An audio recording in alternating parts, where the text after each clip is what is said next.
महायुती फुटली आणि भाजपने स्वतःपुरती किमया साधली, काय नक्की घडलंय सांगा. भाजपने केसाने गळा कापला.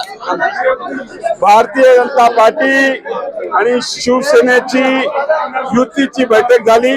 त्या बैठकीला पालकमंत्री स्वतः होते, बापू भुमरे होते, संजनाताई जाधव होत्या, बोरनारे साहेब होते आणि भारतीय जनता पार्टी तर्फे अनुराधाताई चव्हाण आणि प्रशांत बम अशी आमची सगळ्यांची बैठक झाली. त्या बैठकीमध्ये निर्णय झाला 2.5 वर्ष भाजपचा अध्यक्ष आणि शिवसेनेचा उपाध्यक्ष आणि त्याच पद्धतीने पुढच्या 2.5 वर्षात शिवसेनेचा अध्यक्ष आणि भाजपचा उपाध्यक्ष असं त्या बैठकीत ठरलं.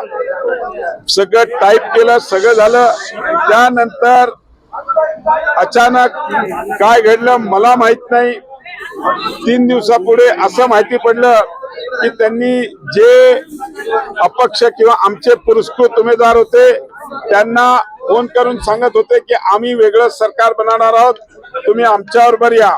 अपक्ष उमेदवारांना पण त्याच पद्धतीने आमदार सतीश चव्हाण यांनी पहिल्या दिवशी जाहीर केलं होतं की आमचा पाठिंबा हा भारतीय जनता पार्टीला असणार आहे आणि आम्ही त्या बैठकीत पण सांगितलं होतं की आमच्या कोट्यामध्ये एनसीपी असणार आहे आणि राष्ट्रवादी काँग्रेस आमच्या बरोबर आहे असं जाहीर केलं होतं. असं असताना सुद्धा त्यांनाही फोन करत होते की आम्हाला भाजप बरोबर जायचं नाही. हे ज्यावेळेस कळालं त्यावेळेस मी माननीय पालकमंत्र्यांना विचारलं तर ते म्हणे मला काही माहित नाही असा त्यांनी आम्हाला उत्तर दिलं. ज्यावेळेस आमच्या लक्षात आलं की ते आमच्या पुरस्कृत उमेदवाराला आमच्या पक्ष मग आम्ही आमची गणितं जोडायला सुरुवात केली आणि आमच्याकडे 23+2 आमचे पुरस्कृत होते. त्यानंतर एका उमेदवाराने आमच्याकडे प्रवेश केला होता, एकाने आम्हाला पाठिंब्याचं पत्र दिलं होतं. असा सगळा हा 27 मताचं आमचं गणित होतं. त्यात एनसीपीचे 4 मोजले तर 31 होत होते आणि 1 आम्हाला कमी होत्या. आम्ही त्या पद्धतीने मॅनेजमेंट केली. ज्यावेळेस त्यांच्या लक्षात आलं की अरे आपण एवढं उबाटा सगळा घेतल्यावरही गणित जमत नाहीये आणि त्यांचं बॅड लक उबाट्याचे लोक त्यांनी घेऊन गेले होते, त्यातले काही लोक पळून गेले. तुमच्यासोबत आले? नाही, आमच्यासोबत नाही आले. आमच्यावर कुठे आज आमच्या ह्याच्यात कोणी नाही येते, ते त्यांच्या बरोबरच आहेत पण त्यांच्या बरोबर नाही राहिले ते.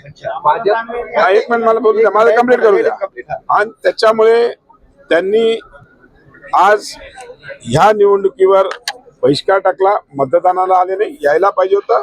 आम्ही त्यांना उपाध्यक्षपद जे कबूल केलं होतं ते आम्ही नक्कीच त्यांना दिलं असतं.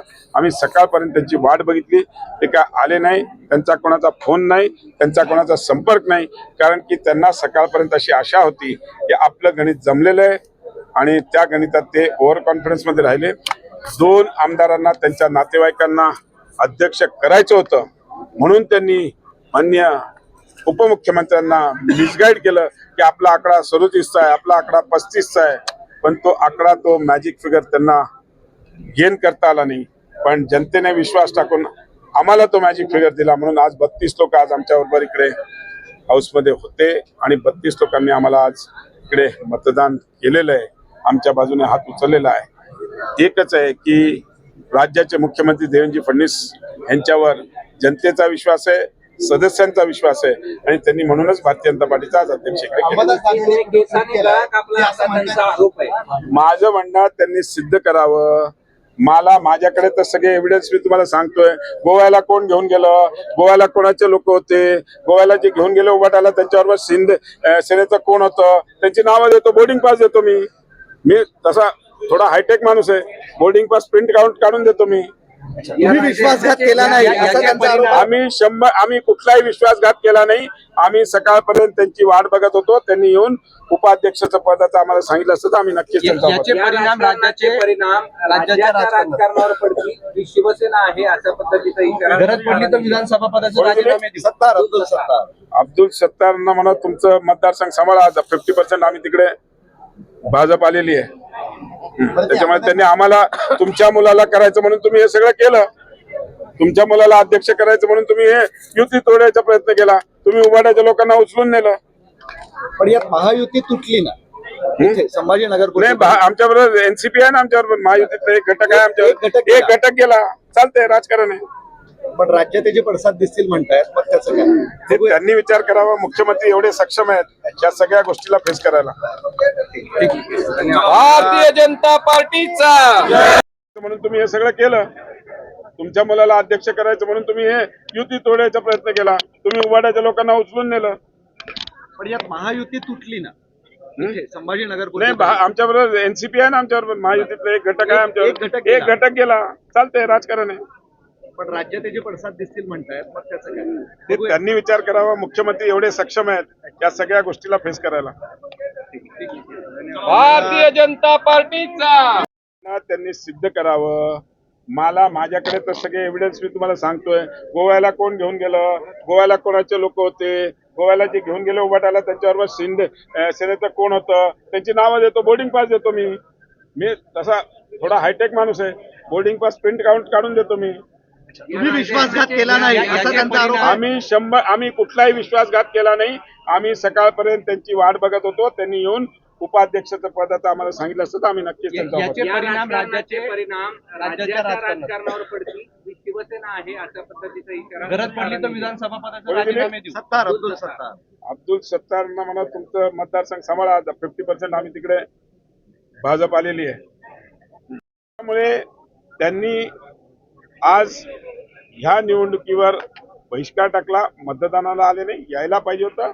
आम्ही त्यांना उपाध्यक्षपद जे कबूल केलं होतं ते आम्ही नक्कीच त्यांना दिलं असतं. आम्ही सकाळपर्यंत त्यांची वाट बघितली, ते काय आले नाही. त्यांचा कोणाचा फोन नाही, त्यांचा कोणाचा संपर्क नाही. कारण की त्यांना सकाळपर्यंत अशी आशा होती की आपलं गणित जमलेलं आहे आणि त्या गणितात ते ओव्हर कॉन्फिडन्समध्ये राहिले.